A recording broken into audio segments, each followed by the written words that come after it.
네, 안녕하세요. 디파이 농부 조선생입니다. 오늘의 컨텐츠는 금주에 이슈가 하나 있었습니다. 그것은 새로운 기술적인 기반을 갖고 있는 하나의 알트코인이 바이낸스에 상장한다는 소식이 좀 알려졌습니다. 그래서 이제 많은 분들께서 말씀드린 코인이 잘 될 것인가, 안 될 것인가, 사야 돼요, 말아야 돼요, 여러 가지 질문을 주셨고, 이 프로젝트를 한번 리뷰를 해보도록 하겠습니다. 오늘 갖고 온 이제 프로젝트는 바로 레드스톤입니다. 지난 방송에서 이 레드스톤에 대해서 잠깐 언급을 드렸었는데, 이 레드스톤이 어떤 프로젝트인지 좀 딥다이브하게 우리가 좀 볼 필요 있다. 우리가 깊게 들어가서 어떤 기술을 갖고 있고 이게 왜 나오게 됐는지 좀 알아야 된다라고 좀 생각이 들었습니다. 아무래도 한국 시장에도 상장이 될 것 같아, 느낌이. 왜냐하면 최근에 한국 시장에 와가지고 오프라인 행사도 막 하고 하더라고요. 그 말은 즉슨 한국 시장에 뭔가 진출을 할 것 같다라는 강한 느낌이 들었고, 그러면 많은 피해자가 나오면 안 되잖아요. 그리고 또 좋은 프로젝트면 또 이런 좋은 기회를 놓치면 안 되는 거고, 그러다 보니까 우리 레드스톤이 어떤 코인인지 한번 알아보도록 하겠습니다. 일단 이 레드스톤이 이제 탄생된 배경부터 우리가 좀 알 필요가 있습니다. 레드스톤은 왜 탄생했나 라고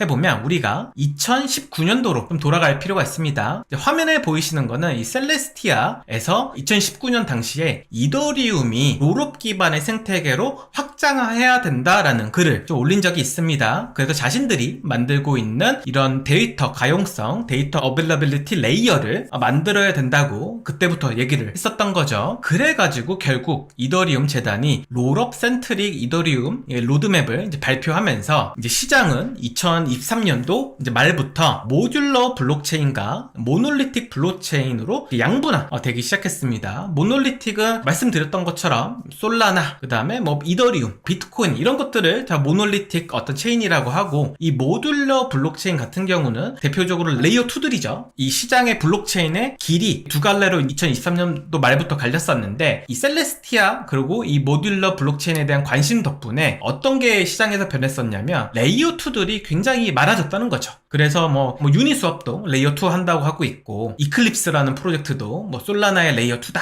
이렇게 나오고 있고, 무브먼트도 뭐 예전에 앱토스의 레이어 2다 라고 하면서 레이어 2가 엄청 많이 나왔단 말이에요. 이런 것들이 전부 롤업 기반의 레이어 2들이고 2023년도 말부터 화면에 보이시는 것처럼 굉장히 높아지고 있었어요. 굉장히 많이 나왔기 때문에 여기에 예치되어 있는 자금이 엄청 많았단 말이에요. 33빌리언이니까 뭐 한 40조 원이 넘는 자금이 레이어 2에 이렇게 묶여있는 상태가 된 거죠. 그만큼 이 모듈러 블록체인과 레이어 2에 대한 기대감이 2023년도 말부터 굉장히 빠르게 본격화됐다라고 생각하시면 되고, 근데 이때 생긴 문제가 한 가지가 있었습니다. 그 문제는 뭐냐면 레이어 2가 특히 많아지다 보니까 이 오라클 서비스들이 조금 비효율적이 돼버렸어요. 기존까지 체인링크 같은 이 오라클 서비스는 푸시 방식으로 데이터를 제공했었습니다. 이 푸시 방식이 뭐냐면 매 시간, 매 30분, 매 1시간마다 체인링크의 서비스를 쓰는 이 디파이나 이 데이터를 받아가는 곳한테 가격 업데이트를 이렇게 주기적으로 해주는 거예요. 이게 푸시 방식이에요. 근데 이 푸시 방식의 단점은 뭐였냐면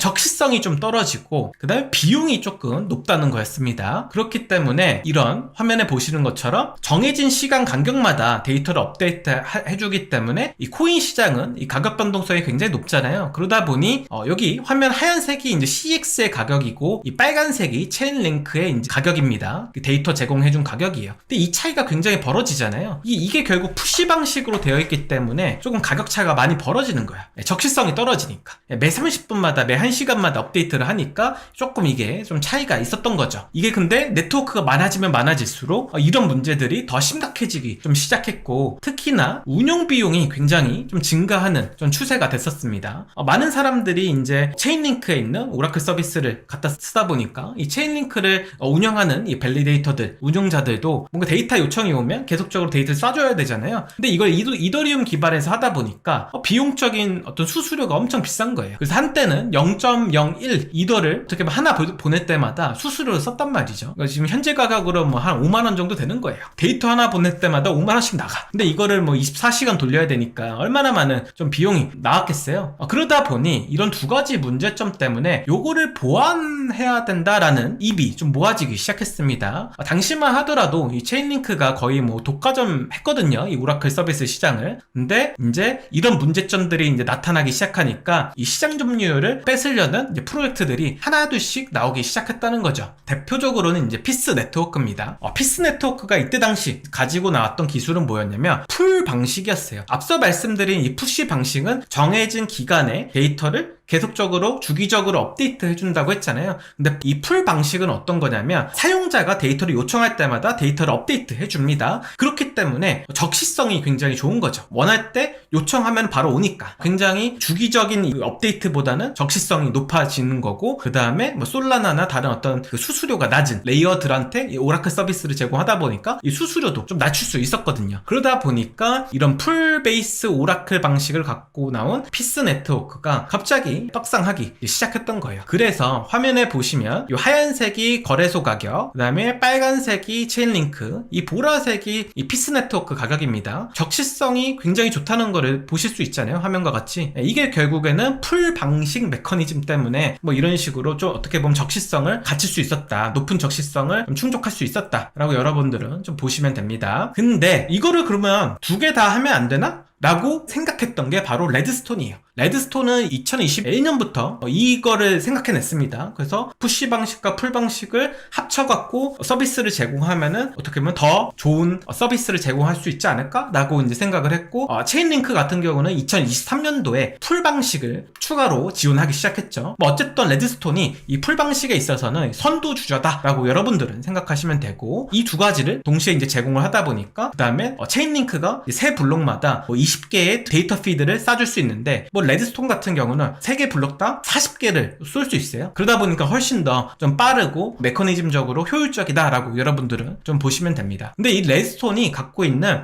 테크 중에 굉장히 재밌는 게 하나 있어요. 그것은 뭐냐면 아이겐 레이어의 ABS 기반으로 지금 운영이 좀 되고 있다라는 게 굉장히 인상적인 거예요. 기존에 말씀드렸던 그 피스 네트워크 같은 경우는 웜홀이라는 것을 통해서 이제 서비스를 지원하고요. 그 다음에 체인링크 같은 경우는 자신들이 만든 CCIP를 통해서 이 프라이스 피드를 제공하거든요. 근데 레드스톤은 아이겐 레이어의 ABS 기반으로 데이터를 검증하고 디파이나 이 데이터가 필요한 사람들한테 제공한다 라고 보시면 됩니다. 굉장히 특이한 점이죠. 그래서 앞서 말씀드린 대로 레드스톤은 이 푸시 방식과 풀 방식을 동시에 적용한 하나의 솔루션이고, 화면과 같이 이제 정보를 CX나 아니면 이런 데이터들을 어그리게이팅하는 이런 플랫폼, 그 다음에 대표적인 어떤 디파이들, 유동성 풍부한 디파이에서 가격을 쫙 가지고 와가지고 오프체인에 있는 데이터들을 쫙 갖고 와서 이제 밸리데이터들이 검증해서 이제 사용자들한테 쏴주는 이제 메커니즘으로 되어 있다라고 이제 보시면 좀 됩니다. 앞서 말씀드린 대로 특이한 점은 바로 이 친구들이 이 레이어 2에 굉장히 최적화된 친구들이라고 하는 거예요. 이 친구들이 이제 모듈러 블록체인한테 이 오라클 서비스를 제공하는 대표적인 프로젝트거든요. 기존까지 이제 데이터 어벨러빌리티 DA 서비스를 제공했던 것들은 사실 셀레스티아였잖아요. 이 모듈러 블록체인 생태계 내에서.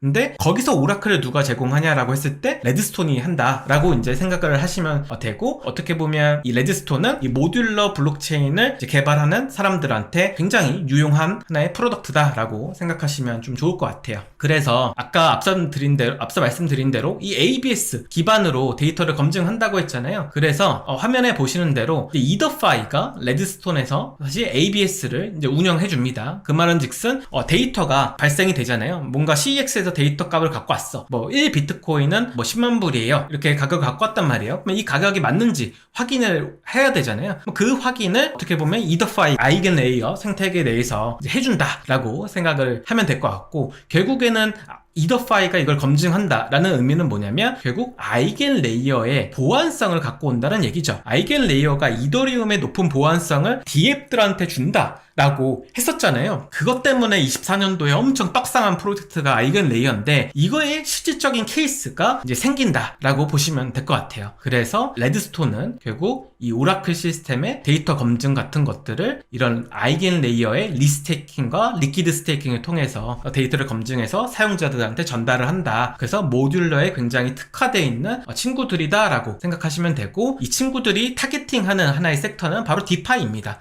디파이 섹터가 당연히 체인링크가 이더리움 생태계를 꽉 잡고 있기 때문에 시장 점유율을 뺏어오기가 좀 어려워요. 그럼에도 불구하고 후발주자로 생겼던 디파이 프로젝트들이 굉장히 많잖아요. 팬들도 있고, 그다음에 새로 생긴 레이어 1들, 베라체인, 스토리 프로토콜, 그 다음에 모나드, 그 다음에 화면에 보시는 LSD 어떤 디파이 프로토콜들, LRT들 전부 다 이런 신생 네트워크들을 지원하는 오라클 서비스가 바로 레드스톤이라 생각하시면 되고, 레드스톤이 사업적인 약간 포지셔닝을 굉장히 잘했다라고 생각하시면 좀 될 것 같아요. 그래서 그냥 이런 것들이 어려우시면 체인링크는 이더리움, 그 다음에 피스 네트워크는 솔라나, 그 다음에 레드스톤은 신생 네트워크를 지원하는 오라클 서비스다라고 생각하셔도 무방합니다. 그래서 화면에 보시는 대로 그 다음에 이제 궁금하실 게, 그러면 토큰 어디다 쓰냐, 이거 토큰 또 쓸데없는 거 아니냐라고 하실 텐데, 어떻게 사용이 되냐면 데이터를 검증하는데도 당연히 사용이 될 거고요. 그 다음에 데이터 프로바이더들이 있어요. 이게 오프체인에서 데이터를 끌고 와가지고 이걸 온체인으로 이렇게 싸주는 이런 친구들, 데이터 프로바이더라고 하는데, 이 데이터 프로바이더들은 어쨌든 간에 일을 해주는 거잖아요. 그래서 이 일을 해준 대가로 보상을 이 레드스톤으로 받을 수 있다. 그 다음에 어떤 밸리데이터 구조처럼 이 레드스톤 혹은 이더리움을 예치해가지고 결국 이 돌아가는 그 데이터를 검증하는 메커니즘이기 때문에 레이어 1이나 레이어 2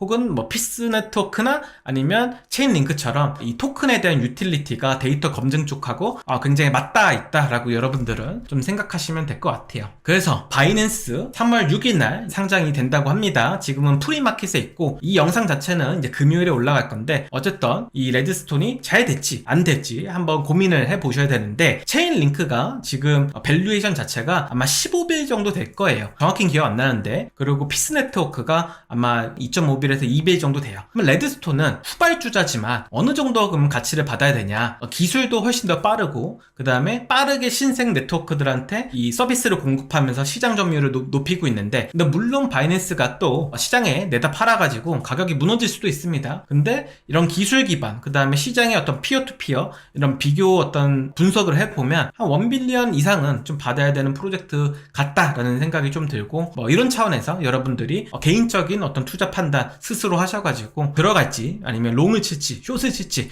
결정을 하시면 될 것 같아요. 여러분들과 함께 내일 상장되는 레드스톤에 대해서 알아봤습니다.